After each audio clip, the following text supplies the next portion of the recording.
ยเพิ่นมาให้นี่เนาะในบ้านมีคนอยากที่เขาเลยเฮ็ดของกินลูกเอามาช่วยนั่นแหละเด้อป้าแหงเด้ป้าแหงเด้กินหมูเขาเอาให้แม่แน่โอ้กินกับไข่แน่เด้อทอดจืดให้เพิ่นกินเนาะกินให้สร้างเพิ่นยกแต่เช้าเพิ่นเนาะเฮือนแม่ตู่นี่เอาแต่เช้าเลยบ่ซอยเติบแล้วซอยเติบลูกหลานมาซอยร้านหมู่ครูเพิ่นบ่หมู่ครูสร้างหมู่ครูสร้างนั่นแหละไปหาคนมาเอาขึ้นซอยแล้วก็เขามาเอาขึ้นซอยเพิ่นแล้วก็เข้าไปอยู่บ้านแยกย้ายอุปกรณ์ครบนี่ไปเรื่อยๆแล้วไปดาว2-3 มื้อบ่ได้อันว่าอุปกรณ์มาครบมันมุ่งอยู่นะน่าจะขึ้นเลยมันมีแนวเฮ็ดรถเนาะเพราะว่ามันคาแต่ย่อซื่อๆนี่เนาะมันยังเป็นเท่าหั่นมันยากจักเฮ็ดบ่ได้คันพึ่งแบบนี้เฮ็ดนั่นก้อนก็ได้ไว้มันวางแผนไว้เลยเนาะไว้มันไว้ก่อนจะมุ่งก็ได้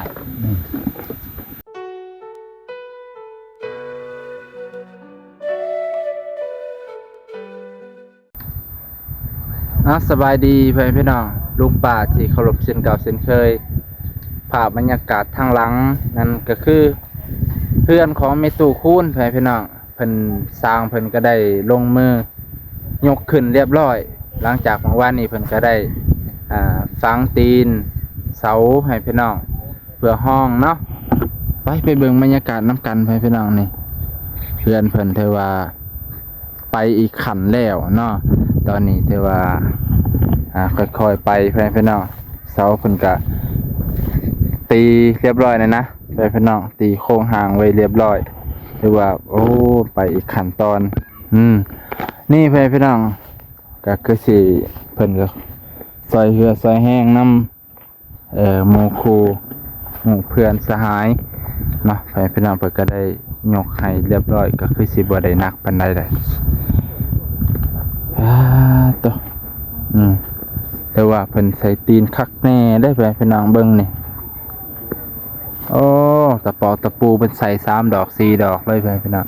แน่นหนาทาวรเพิ่นกับกันอนาคตนั่นแหละพี่น้องนี่ตีนเสาพี่น้องบางตีนมันกะบ่ตรงแน่เพราะว่ามันกะเพิ่นยังท่านอันนี้ตัวนี้ก็จะบ่ตรงแน่พี่น้องเนาะ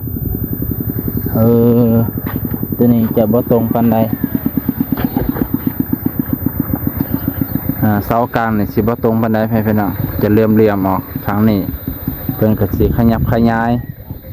ดันเข้ามาได้พี่น้องอนาคตเพิ่นก็สิดันเข้ามาให้มันตรงให้มันซื่อกับเสานะเพราะว่าเพิ่นว่าจะไหนแหละตีนเสากับเสานี่เพิ่นสิหาแนวยึดไว้เพิ่นน่ะได้ยินว่าสิหาแนวยึดไว้อาจจะเป็นตะปูดอกใหญ่ๆพี่น้องตะปูดอกใหญ่ๆเดี๋ยวเพิ่นก็มายึดไว้เพื่อบ่ให้มันเกิดอุบัติเหตุยามลมยามแรงมาพี่น้องลมพายุมาก็ให้มันยึดกับตีนไว้แล้วก็ฝังตีนบัดนี้เนาะพี่น้องเพิ่นก็บ่ได้เทปูนด้วยตีนเสาเพิ่นก็บ่ได้เทด้วยปูนดอกพี่น้องเพิ่นจะฝังธรรมดานี่แหละเนาะถือว่าสำเร็จไปอีกขั้นแล้วเด้อพี่น้องถือว่าสุดยอดเลยเพิ่นก็วางไว้อยู่พี่น้องตอนนี้ก็11 นาฬิกาเพิ่นก็ได้กินข้าวกินน้ำเรียบร้อยกำลังกินข้าวสร้างเพิ่นก็ได้พวกแป้นพวกนี้ก็เพิ่นก็ก็สิมีหลายอย่างอยู่พี่น้องตามเบิ่งที่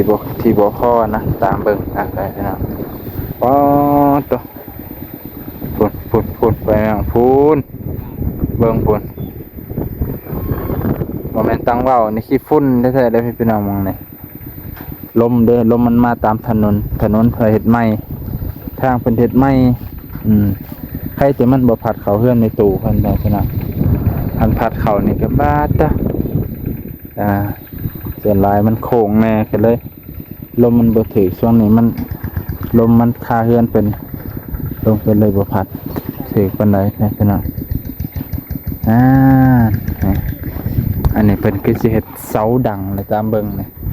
ดังเสาดังแน่นอนแหละเป็น3 อันเป็นกับบาคักแน่ไปพี่น้องเฮ็ดเรียบร้อยเลยเสาดังพร้อมก็จะขึ้นน่าจะประมาณ50ประมาณนี้แหละไปพี่น้องความสูง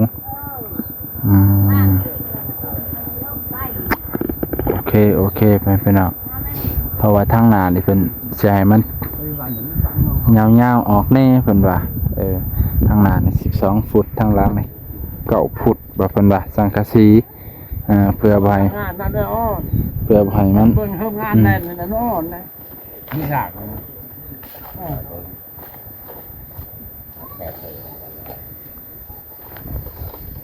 ตัวจะตัวเขามานำเขาเบิ่งอ้อ สบายดีแม่ตู้ ไปดี โดยสบายดีตอนเช้าเฮ็ดหยังอยู่กินเฮ็ดกินหยังกิน เพิ่นเฮ็ดไข่กับ แม่ตู้กินข้าวแล้วบ่ กินแล้ว กินแล้ว กินมกเขียดเพิ่นนี่เอามาให้อีก เอาเอ้ยเพิ่นมาให้นี่เนาะ ในบ้านนี่เพิ่นอยากกินข้าวเลยเฮ็ดของกิน ลูกเอามาช่วยนั่นแหละ เด้อ ป้าแหงเด้ ปลาแห้งเด้อ กินหมูเขาเอาให้แม่แน่ เอา กินกับไข่แน่ เด้อทอดจืดให้เพิ่นกินเนาะ กินให้กิน ให้สร้างเพิ่นยกแต่เช้าเพิ่นเนาะเฮือนแม่ตู้นี่เอาแต่เช้าเลยบ่ ซอยเติบแล้ว สวยเติบลูกหลานมาซอย ร้าน หมู่ครูเพิ่นบ่หมู่ครูสร้างเอา หมูครูสร้างนั่นแหละ อ๋อ ไปหาคนมาเอาขึ้นซอยแล้วก็เขามาเอาขึ้นซอยเพิ่นแล้วก็เข้าไปที่บ้าน แยกย้ายถือว่า ขึ้นไปอีกขันแล้วเนาะแม่เนาะไปแต่ละคันนี่แล้ว ไปแต่ละขันแล้ว ไปขึ้นแล้ว ค่อยๆไปเนาะตาเบิ่งความสำเร็จอีกบ่กี่วันให้พี่น้องก็สิฮอดแล้วเบิ่งเอ้ยเพิ่นจักจื้นอีหยังจื้นหยังเอ้ย หมู กินหมู ทอดใส่อันนี้แล้วเนาะมันจัง ง่าย มันจังง่ายน้ำมันจังบ่พุ่งไปใส่เรื่องที่ทอดคือหมอคางทอดแต่มือนั่นแหละ ว่าอายุมันกี่คือหอมกลุ่มๆแท้น้ำมันก็สิบ่ท่วมซีนไปได้เนาะ แข่งบ่เป็นหยังดอกสำนี่ผู้ดีแซ่บ โอ้ยมันกระชุกอยู่แหละ แม่น น้ำมันหมูมันก็ออกพร้อม แม่นพอดีเหลือแซ่บแล้วแหละนี่แหละพี่น้องสร้างเพิ่นก็กำลังรับประทานอาหาร รับประทานอาหารภรรยาคือบ่เอิ้นเพิ่นกินกัน คนยังไปเฮ็ดกิน ยังไปกิน ทางสามีกินเบิดก่อนได้เปล่าเด้อจะในสามีจงไว้แต่กลางนั่งหลายจังค่อยเล่มบ่สิว่า อย่ามันเนาะวันไหนพอสร้างเพิ่นกินอิ่มน้ำสำราญจังมีเหือมีแห้งเฮ็ดเฮือนให้แม่ตู่ อันนี้ไม่ได้เฮ็ดประกาศแต่ว่าน้ำหนัก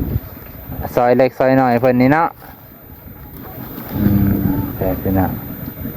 กินข้าวสามัคคีตัว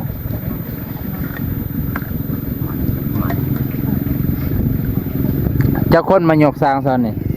หลายเด้เนาะบุ่มบ่ำข้าวเดียวนะบ่ฮอด10 นาทีก็แล้วหลายคนมันก็บ่ได้หลายเสาปานใดแฟนพี่น้องมาอื่นก็สิ น้ำมัน คันได้ยกขึ้นแล้วก็ห้วยไปว่องๆเลยเนาะเขาจะให้อุปกรณ์ครบ อุปกรณ์ครบนี่ไปเรื่อยๆแล้วแฟนพี่น้อง 2-3 มื้อบ่ได้อันว่าอุปกรณ์มาครบมันมุ่งอยู่นะน่าจะขึ้นเลยมันมีแนวเฮ็ดรถ เนาะเพราะว่า ก็ได้เฮ็ด มันคาแต่ย่อซื่อๆนี่เนาะ มันยังเป็นเท่าหั่นมันยาก จักเฮ็ดก็ได้ขึ้นแบบนี้เฮ็ดตัวนั้นก้อนก็ได้ไว้ มันวางแผนไว้เลยเนาะ ไว้ มันไว ก่อนจะมุ่งก็ได้ มุ่งก่อนก็ได้ปูก่อนก็ได้ มุ่งก็แล้วเว้ยคุณแฟน เนาะ จังบ่แดด ยามนี้ปัดว่าเริ่มแดดเขาเปรียงๆไปพี่น้องแต่ว่าไว้เติบไปพี่น้องเพิ่นก็ถาแต่ยกนี่แหละเพิ่นยกแล้วเพิ่นก็ว่าบ่ยากขอแต่อุปกรณ์ครบแต่ว่าก็เราทาไปเรื่อยๆไปพี่น้องวันนี้ก็สิได้อำลาพาจากแม่ตู่เพิ่นไปก่อนมาบ่ทันก็บ่เป็นหยังมาเบิ่งซื่อๆมาบ่ทันยกก็บ่เป็นหยังได้แม่ตู่เอ้ยมาเบิ่งซื่อๆมานี่ ใจ ว่าสิมายกย่อซอยบ่ทันแล่นรถก็บ่ โน่มันไก่ ไก่ ลูก อยากมา บื้นจนว่าเขาแห้ง บ่มีหยังซอยแม่ตู่มายกมาย่อซอยเอาบุญนำเพิ่นแต่ก็ซ้ำนี่ก็โอเคแล้วไปนะจะอำลาพาจากแม่ไปกันเด้อมาเยี่ยมยามซื่อๆโดยสบายดีนะตัว นี่ตะปูไปงานเดียวบุ้มี่นี่เป็นเลข12จักห้านฉันจังเห็นจะซื้อรับเลข โอ้ไปหลายห้านจังพอตะปูดีเนาะตะปู10นี่เนาะโอ้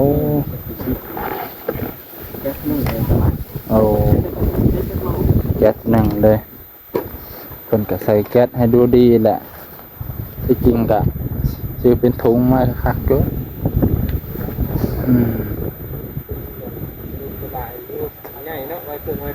แม่นใหญ่เติบได้บาดนี้ก็สิ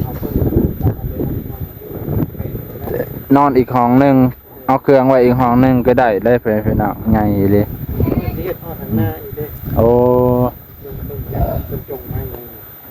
เห็ดซ่านทั้งหน้าอีกเนาะเห็ดซ่านทั้งหน้าไปเนาะซ่านเฮือนคล้ายๆว่าเฮือนน้องแดงน่ะเลยเนาะเห็ดน้องแดงน้องแดงเพิ่นก็สิเฮ็ดแบบนี้แหละเฮ็ดซ่านออกทางมาหน่อยนึงแต่บ่เพิ่นสิใส่ลูกติงบ่หรือเพิ่นสิเฮ็ดจังไดงามไปอีกแบบพี่น้องอยู่ผู้เดียวสมถะนะแต่ว่าโอเคเลยพี่น้องเครื่องมิตู้เพิ่นก็เริ่มหลายขึ้นเพราะว่าหลายคนก็มายืนมาต้อนเพิ่นเพื่อนเปิดไปแห้งล้างน้อยๆนี่ไปพี่น้องโอเคว่าน้องก็สิจบเพียงเท่านี้ก็เด้อพี่น้องอัปเดตล่าสุดแล้วมื้อนี้ช่วง 11 โมงพี่น้องก็สิได้อำลาพาจากขอให้พี่น้องลุงป้าบุญสุขสุขคน FC ผู้ใจบุญที่เป็นเมตตาต่อยายเพิ่นเนาะให้อยู่ดีไม่แห้งเจ็บอยู่ได้ใครจะมีเด้อสุขภาพแข็งแรงสุขกายสบายใจขอให้ทานมาเท่านี้ก็ให้กลับไป100 เท่า1,000 เท่าขอแม่ลูกป้าเบิดสุขสุขคนที่เมตตายายว่าน้องก็สิจบเพียงเท่านี้ก่อน